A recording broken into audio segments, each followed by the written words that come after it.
Comedy king Umar शरीफ की बात करते हैं, जिनकी अमेरिका रवानगी के इंतजामात मुकम्मल कर लिए गए। उमर शरीफ का इलाज जॉर्ज वाशिंगटन अस्पताल में होगा। सिंध हुकूमत ने एयर एम्बुलेंस की जल्द अज जल्द फराहमी का यकीन दिला दिया। एहलिया ज़रीन गज़ल कहती हैं एयर एम्बुलेंस की अदायगी सिंध हुकूमत करेगी।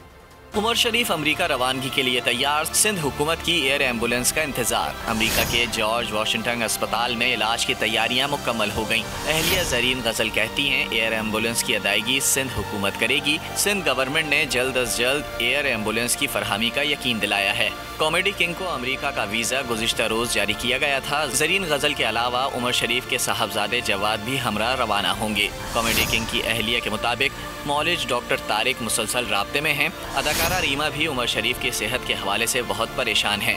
ज़रीन गज़ल ने इंतजामात पर वफाकी हुकूमत और सिंध हुकूमत का खुसूसी शुक्रिया अदा किया। सब्सक्राइब करें और बेल दबाएं ताकि कोई खबर रह न जाए।